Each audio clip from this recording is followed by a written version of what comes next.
प्रिय दर्शकों नमस्कार। किसी भी पूर्णिमा के दिन पीपल के पत्ते से किया गया एक छोटा सा उपाय करवा सकता है आपके बच्चों का विवाह। यदि आपके बच्चों की शादी में लगातार देरी बनी हुई है, लगातार अड़चनें आ रही हैं, लाख कोशिश करने के बावजूद भी कहीं पर शादी फिक्स नहीं हो पा रही है, तो ये वीडियो आपके लिए है। आज मैं आपको जल्दी शादी कराने वाला एक ऐसा सरल एवं सटीक उपाय बताने वाला हूं।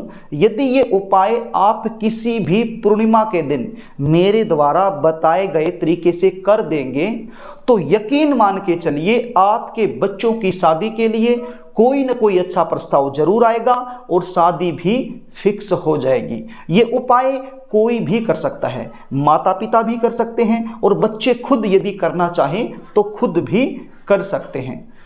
आजकल के बच्चों के पास उपाय करने के लिए समय नहीं होता है, इसलिए ज़्यादातर उपाय माता पिता को ही करने होते हैं। इस चैनल के माध्यम से जितने भी उपाय मैं बताता हूं उनमें से लगभग 90% उपाय ऐसे होते हैं जिन्हें माता पिता कर सकते हैं।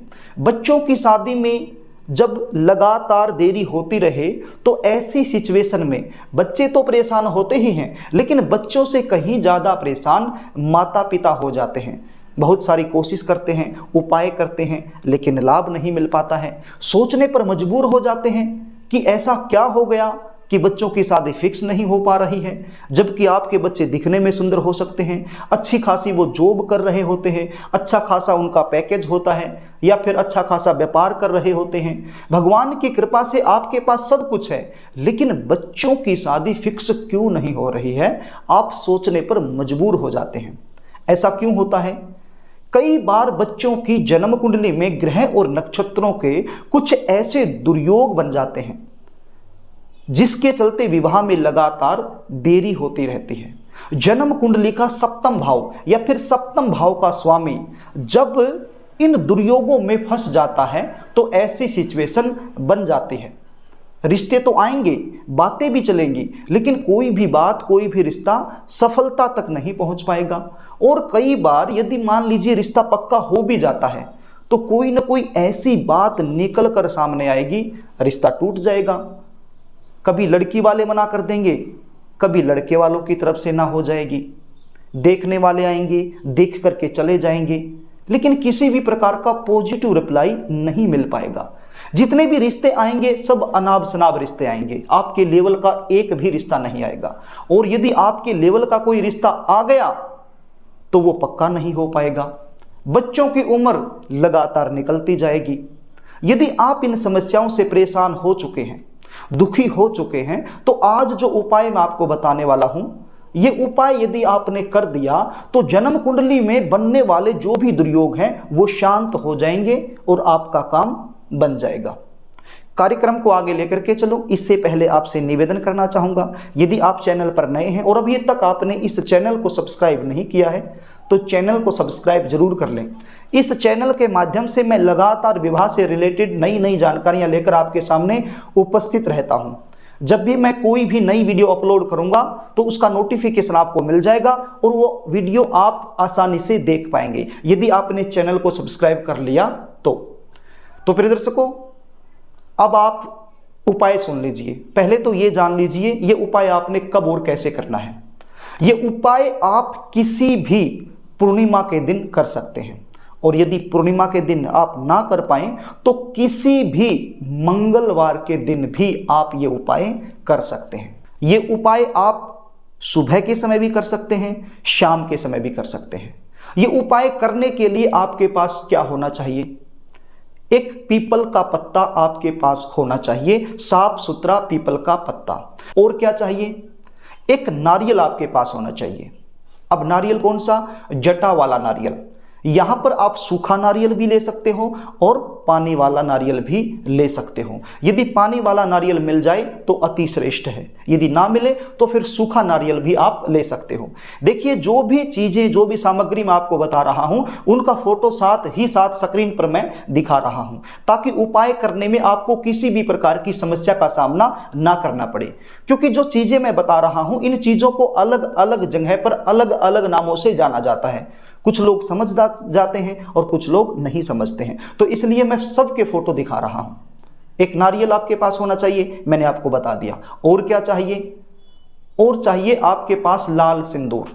अब इसको कई जगह पर रोली भी बोला जाता है, कुमकुम भी बोला जाता है, लाल सिंदूर भी बोला जाता है। तो थोड़ा सा लाल सिंदूर आपके पास होना चाहिए।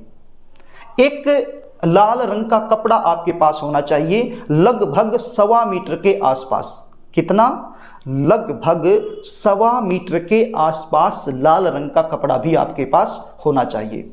यह उपाय यदि आप सुबह के समय कर रहे हैं तो स्नान आदि से निवृत्त होकर के ये उपाय आपने करना है, और यदि शाम के समय कर रहे हैं तो शाम के समय भी आपने नहा धोकर ही ये उपाय करना है। नहा धोकर के साफ सुथरे कपड़े पहनकर जो पीपल का पत्ता आप लेकर के आए थे, उस पीपल के पत्ते पर आपने लिखना है। क्या लिखना है? जय श्री राम।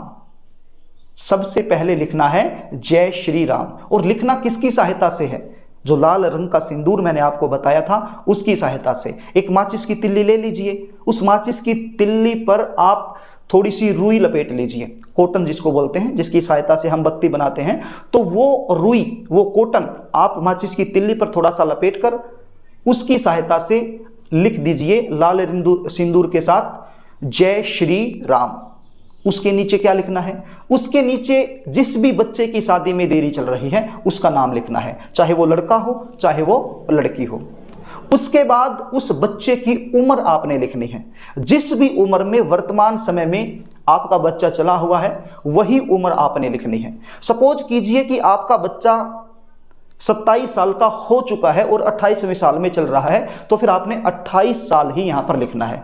जिस साल में वर्तमान समय में चला हुआ है वो उम्र आपने लिख देनी है। आपने लिखा सबसे पहले जय श्री राम, उसके बाद लिखा बच्चे का नाम, और उसके बाद आपने बच्चे की उम्र लिख दी। इतना सब आपने कर लिया।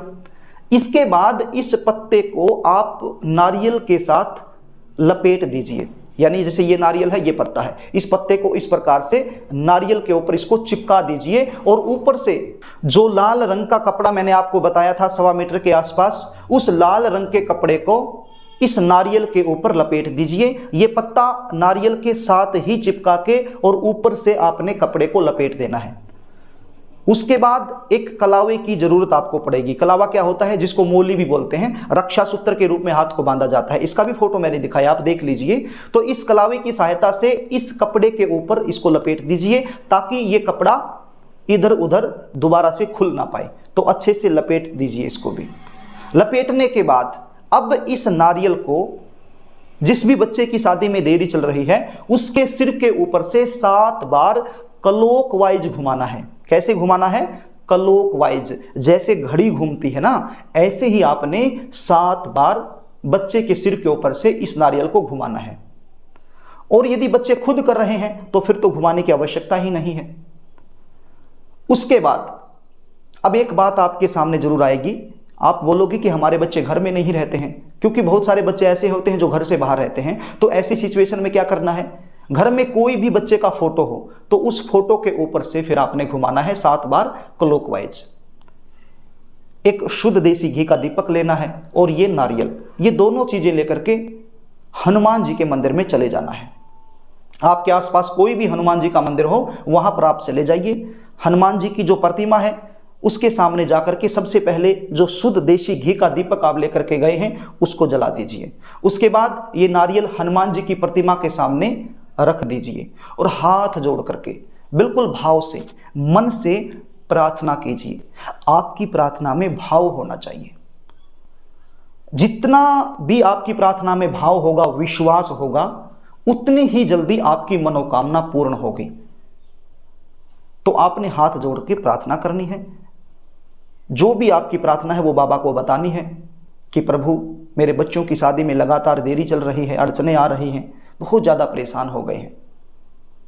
कृपा करके कोई ऐसा चमत्कार करें जिसके चलते हमारे बच्चों की शादी जल्द से जल्द फिक्स हो जाए और सुख शांति से बच्चों का विवाह संपन्न हो जाए। तो इस प्रकार से प्रार्थना आपने करनी है, उसके बाद अपने घर को चले आना है। प्रिय दर्शकों, पूर्णिमा का जो दिन होता है ये कोई सामान्य दिन नहीं होता है। चंद्रमा इस दिन 16 कलाओं से परिपूर्ण होता है। भूमंडल पर इस दिन एक ऐसा शुभ संयोग बनता है, इस शुभ संयोग में किया गया उपाय बहुत जल्द फलीभूत हो जाता है। प्रिय दर्शकों, यदि आप अपने बच्चों की जन्म कुंडली का विश्लेषण मुझसे करवाना चाहते हैं, जानना चाहते हैं कि बच्चों की शादी में लगातार देरी क्यों हो रही है, लगातार देरी होने का मुख्य कारण क्या बन रहा है, किस वजह से शादी फिक्स नहीं हो पा रही है, और बच्चों की जन्म कुंडली के आधार पर जल्दी शादी होने के विशेष उपाय क्या बनते हैं, ये सारी जानकारी यदि आप लेना चाहते हैं तो स्क्रीन पर दिए गए व्हाट्सएप नंबर पर आप अपनी समस्या टाइप करके लिख कर मेरे पास भेज सकते हैं, या फिर अपने बच्चों की जन्म डिटेल लिख कर मेरे पास भेज सकते हैं और अपने बच्चों की जन्म कुंडली का सटीक विश्लेषण मुझसे करवा सकते हैं। जन्म कुंडली विश्लेषण की हमारी फीस होती है, वो आपको पे करनी होती है। फीस पे करने के बाद आपको सारी जानकारी दे दी जाती है। तो प्रिय दर्शकों, यदि आपको कार्यक्रम अच्छा लगे तो वीडियो को लाइक कर देना, शेयर भी कर देना, और यदि आप लगातार मुझसे जुड़े रहना चाहते हैं, हमारे कार्यक्रम आपको अच्छे लगते हैं, तो फिर चैनल को सब्सक्राइब करके बेल आइकन को भी प्रेस कर लेना। आज के लिए बस इतना ही, कल फिर मिलेंगे, तब तक के लिए नमस्कार।